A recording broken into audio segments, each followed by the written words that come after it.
ॐ भूर्भुवः स्वः तत्सवितुर्वरेण्यं भर्गो देवस्य धीमहि धियो यो नः प्रचोदयात्। जय श्री कृष्ण मेरे सनातनी बंधुओं। महाभारत के पिछले अंक में हम लोगों ने अध्ययन किया कि राजा धृतराष्ट्र के आदेश के आलोक में सभी पांडवगण जो है वो खांडव प्रस्थ की ओर जाते हैं और फिर वहाँ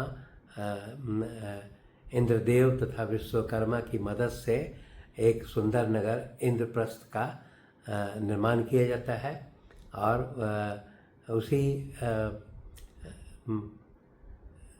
इंद्रप्रस्थ से जो है वो युधिष्ठिर जो है आधे राज्य का संचालन करने लगते हैं। महाभारत के इस अंक में हम लोग इंद्रप्रस्थ में देवर्षि नारद के आगमन तथा उनके द्वारा दिए गए सलाह के बारे में हम लोग अध्ययन करेंगे। जब इंद्रप्रस्थ का निर्माण कर लिया जाता है और उसके पश्चात युधिष्ठिर को राजा के रूप में राज्याभिषेक कर दिया जाता है, तब वो इंद्रप्रस्थ में राजा के रूप में उस राज्य का संचालन करने लगते हैं। तब उसी संचालन करने के क्रम में एक बार की बात है कि देवर्षि नारद जो है वो इंद्रप्रस्थ पहुंचते हैं और वहाँ सभी पांडवों से उनकी मुलाकात होती है। सभी पांडवगण जो है बहुत प्रसन्न होते हैं और देवर्षि नारद का जो है वो सम्मान करते हुए उनका स्वागत करते हैं।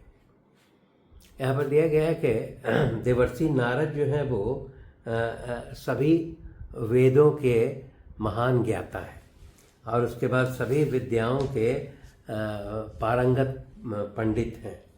वे चारों वेदों के ज्ञाता हैं, ऋग्वेद, सामवेद, यजुर्वेद, अथर्ववेद, इन चारों वेदों के ज्ञाता हैं।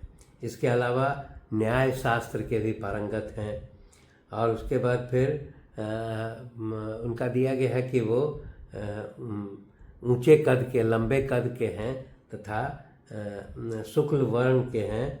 और यहाँ पर दिया गया है कि नारद मुनि जो है, देवर्षि नारद जो है वो उनका अधिकांश समय जो है वो भ्रमण में ही व्यतीत होता है। इसके अलावा उनके और भी कुछ गुण बताए गए हैं कि वो सामगान जो है वो सामवेद में जो गान होता है उसके भी वो उसके विख्यात पंडित हैं। उसके बाद वो बुद्धिमानों में श्रेष्ठ हैं। वो जितने भी ज्ञान की बातें हैं वो उसके बारे में जानते हैं। इसके अलावा फिर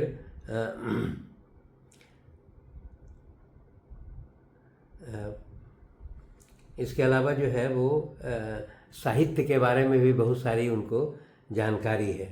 वो बताया गया है कि स्वर, व्यंजन, भांति भांति के छंद, उसके बाद समान स्थान वाले सभी वर्ण, समागनाय, धातु, इन सब के विषय में वो नारद मुनि को विशेष ज्ञान है। इसके अलावा उन्हें परमार्थ का भी यथार्थ ज्ञान है। इसके अलावा जो 5 प्रकार के अक्षर समूह होते हैं जो कि कंठ से निकलते हैं, तालु से निकलते हैं और मूर्धा, दंत और ओष्ठ से जो निकलते हैं, वो 5 प्रकार के जो अक्षर समूह है उनके बारे में भी नारद मुनि को पूर्ण रूपी से ज्ञान है। तो ये नारद की सारी विशेषताएं बता करके बताया गया है कि नारद मुनि जो है वो इंद्रप्रस्थ नगर में पांडवों के पास पहुंचते हैं। पांडवगण उनका स्वागत करते हैं, सभी उनका चरण स्पर्श करते हैं। द्रौपदी भी जो है आकर के नारद मुनि का चरण स्पर्श करती है। जब ये नारद मुनि का स्वागत सत्कार पूर्ण हो जाता है, तब नारद मुनि जो है वो द्रौपदी को आशीर्वाद दे करके और वो उन्हें राजभवन से के अंदर जाने का आदेश दिया जाता है। मतलब कुछ ऐसी बातें वो बताना चाहते हैं जिसमें द्रौपदी की आवश्यकता नहीं है। और उसके पश्चात वो पांचों पांडवों को एक साथ बैठा करके नारद मुनि जो है वो सभी पांडवों को सलाह देते हैं कि तुम पांचों पांडवों की एक ही पत्नी है, एक ही धर्म पत्नी पांचाली और द्रौपदी है, इसलिए तुम्हें जो है तुम लोगों को इस प्रकार की व्यवस्था करनी चाहिए जिससे कि एक पत्नी होने के कारण तुम सभी पांचों पांडव भाइयों में कोई मतभेद नहीं हो, इसकी व्यवस्था करनी चाहिए। तो ये नारद मुनि जो है सभी पांडवों को सलाह दे करके फिर एक सुंद और उपसुंद नामक दो राक्षसों की कथा सुनाते हैं। वो बताते हैं कि जो दैत्य हिरण्यकश्यपु था उसी के वंश में एक निकुंभ नाम का दैत्य हुआ करता था। तो उस निकुंभ को दो पुत्र थे जिसका नाम था सुंद और उपसुंद। ये दोनों जो भाई है वो आपस में इनमें काफ़ी प्रेम था। ये दोनों में बहुत मित्रता थी और दोनों का शरीर अलग अलग था, लेकिन दोनों का जीवात्मा एक था, अर्थात दोनों एक साथ खाते थे, बैठते थे, सोते थे और वो दोनों में परस्पर मित्रता बहुत थी। तो ये दोनों भाई वो बताते हैं कि सुंद और उपसुंद जो दोनों भाई जो है वो तपस्या करने लगते हैं और तपस्या करके और वो ब्रह्मा जी को प्रसन्न कर लेते हैं। और ब्रह्मा जी को प्रसन्न करने के पश्चात फिर वो कहते हैं कि ब्रह्मा जी जब उपस्थित होते हैं तो उनसे वरदान मांगने के लिए कहते हैं। तो ये सुंद और उपसुंद जो है वो कहता है कि हम लोग पूरा शक्तिशाली हो जाएं और वो अमर होने का वरदान मांगता है। तब ब्रह्मा जी जो है वो कहते हैं कि अमर होने का वरदान तो मैं तुम लोग को नहीं दे सकता हूँ, इसके अलावा जो है वो तुम दूसरा कोई वर मांग सकते हो।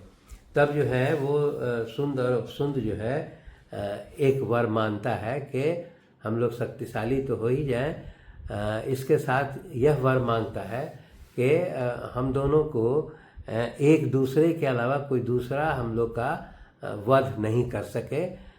इस प्रकार का वरदान जो है दोनों भाई सुंद और उपसुंद ब्रह्मा जी से मांगता है, जो कि ब्रह्मा जी के द्वारा इस प्रकार का वरदान दिया जाता है।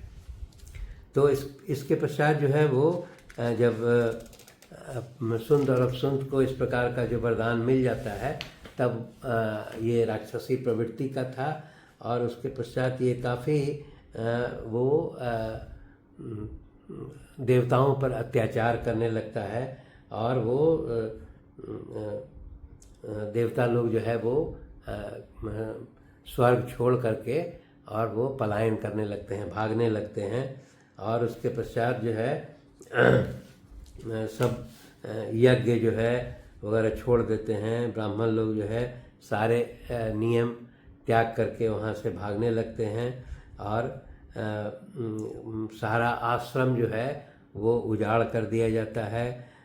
वहाँ खेती बंद हो जाती है, गाँवों की सुरक्षा, गायों की सुरक्षा, नगर का आश्रम, ये सब उजाड़ बना दिया जाता है।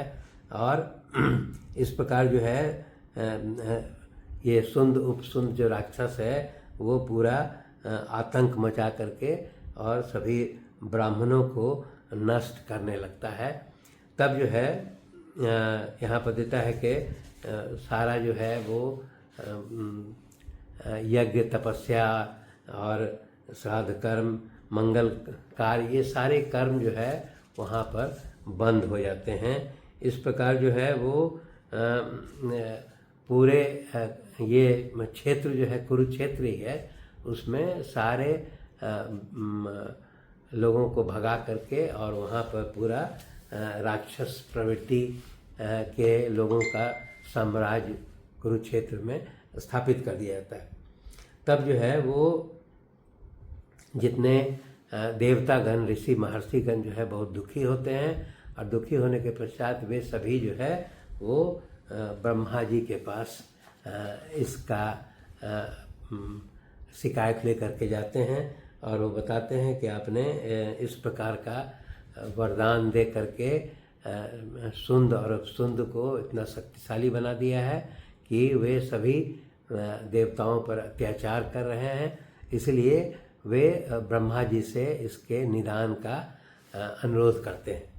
तब जो है यहाँ पर दिया गया है कि ब्रह्मा जी जो है वो विश्वकर्मा जी को बुलाते हैं, और ब्रह्मा जी विश्वकर्मा को यह आदेश देते हैं कि वे एक ऐसी स्त्री का निर्माण करें जिनका कि प्रत्येक अंग जो है वो उत्तम हो और इतनी सुंदर हो कि उसका प्रत्येक अंग उत्तम हो, और उनके आदेश के आलोक में विश्वकर्मा एक ऐसी स्त्री का निर्माण करते हैं जिसका प्रत्येक अंग जो है उत्तम है, रत्न के समान है, और इसीलिए उस स्त्री का नाम रखा जाता है तिलोत्तमा। मतलब जहाँ उनका तिल के बराबर भी कोई अंग ऐसा नहीं है जो उत्तम नहीं है, अर्थात पूरा अंग प्रत्यंग जो है वो उत्तम है, इसलिए इसका नाम तिलोत्तमा रखा जाता है।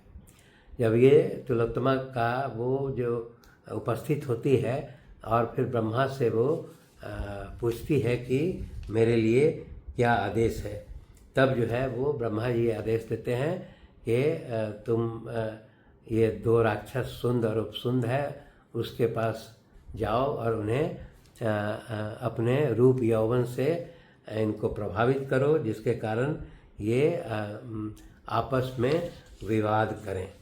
तो इस प्रकार जो है वो तिलोत्तमा जो है वो अपने रूप लावण्य के साथ जो है वो सुंद और उपसुंद, चूँकि वो भोग विलास में दोनों भाई जो है शक्तिशाली होकर के व्यस्त हो गया था, तो उसी में वो तिलोत्तमा उन दोनों दैत्यों सुंद और उपसुंद के पास पहुंचती है।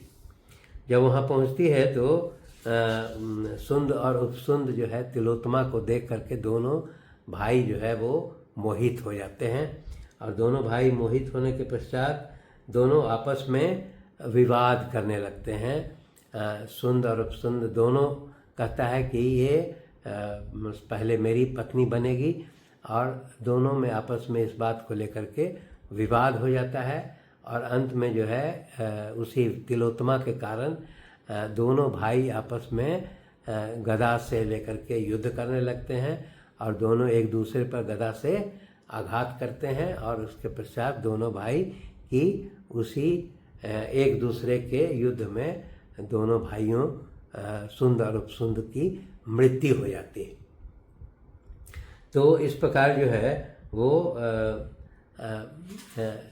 नारद मुनि जो है वो सभी पांडवों को इस सुंद और उपसुंद की कथा सुना करके, और वो सभी पांडवों को सलाह देते हैं कि चूँकि तुम्हारी भी एक पत्नी है और 5 भाई, आपस में कोई विवाद नहीं हो, इसलिए इस प्रकार की कोई व्यवस्था या इस प्रकार का कोई नियम बना लेना चाहिए जिसमें कि तुम 5 भाइयों में भविष्य में कोई मतभेद उत्पन्न नहीं हो।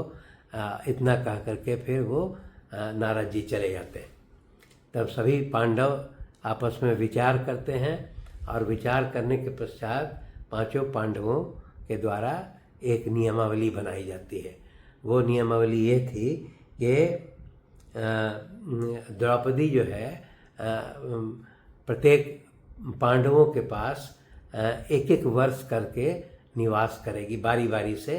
जैसे युधिष्ठिर के पास 1 वर्ष, उसके बाद पश्चात दूसरे वर्ष भीम के पास, तीसरे वर्ष अर्जुन, उसके पश्चात नकुल और सहदेव के पास, मतलब बारी बारी से एक एक वर्ष के लिए द्रौपदी पांचों पांडवों के यहाँ निवास करेगी। इसमें एक ये शर्त भी दिया गया था कि अगर पांचों पांडवों में कोई भी जो है द्रौपदी के साथ एकांत में निवास कर रहे हैं, उस समय अगर कोई दूसरा भाई प्रवेश करता है या उनको देख लेता है, तो वैसी स्थिति में जो है वो पांडव जो है वो 12 वर्ष तक जो है वो ब्रह्मचर्य पालन करते हुए वन में निवास करेगा। तो इस प्रकार का पांचों पांडव जो है वो आपस में नारद मुनि के सलाह पर इस प्रकार का नियमावली बना लेते। शेष अगले अंक में। धन्यवाद।